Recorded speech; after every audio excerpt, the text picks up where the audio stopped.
morning, everybody, and happy Friday. I've got a question for you this week, Bobby. Everyone at the moment seems to be either coaching clients, coaching one another, coaching calls, coaching this, coaching that. What is coaching? Coaching is a process where you help people draw upon their own inner resources in order to increase intrinsic motivation and overcome ambivalence, bridging the gap between where they are and where they want to be. So I guess it comes from the assumption that people don't lack resources, they lack resourcefulness because they're too close to their own problem. Mm-hmm.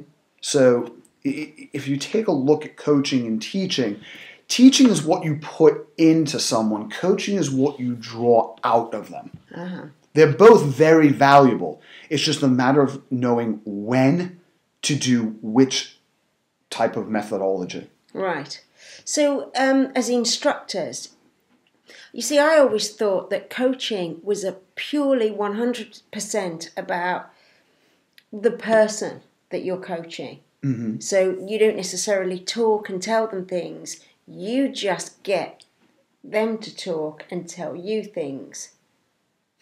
Well, most of coaching involves not so much what you say, but what you ask and how well those questions trigger introspection and ultimately produce a response. Right. Not just the best response. You're not looking for someone to say the right thing, but to say the intuitive thing, what absolutely pops into their mind at the second. And what does that tell you and what does that tell them? And how does that give you a clue as to where to go from there? Yeah. See, a lot of times people have the answers. And by just talking them through, they go through a process of self-discovery.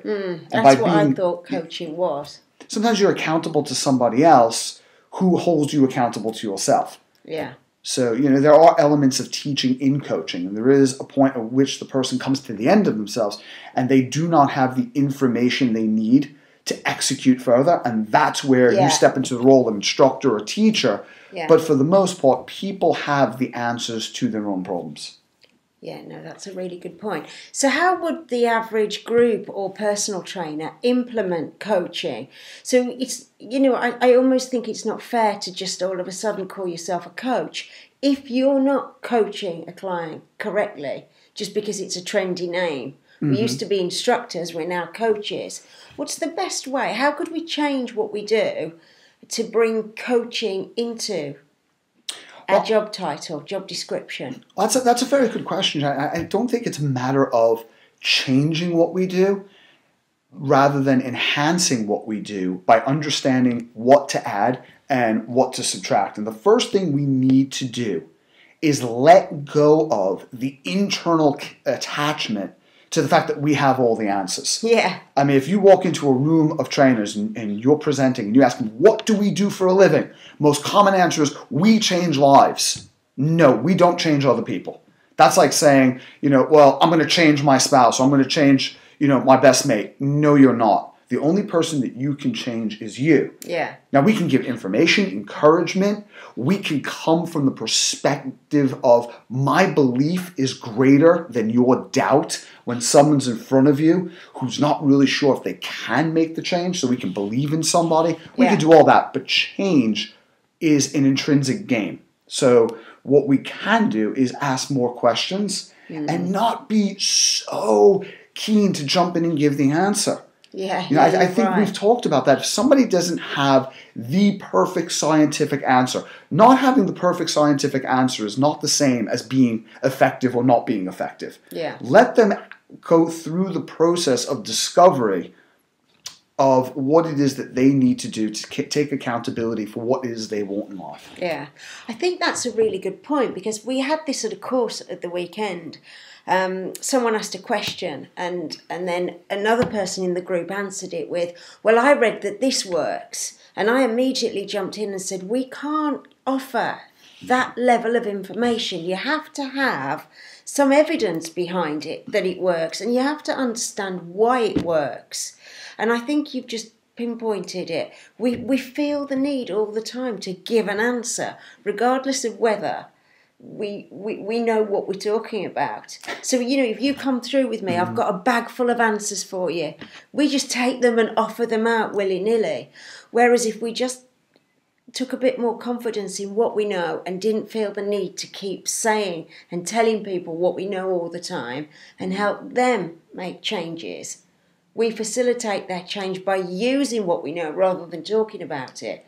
We might develop as instructors and coaches, I think. Well, I think, a lot of it comes from how we're educated in this industry.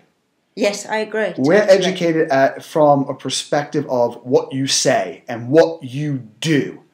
And that's where you have a lot of pressure, where you think you have to be the river by which all information flows through in this industry. And people don't pay us for what we know. That's a massive misconception, a deadly one. That is true. They pay us for a result. Yeah.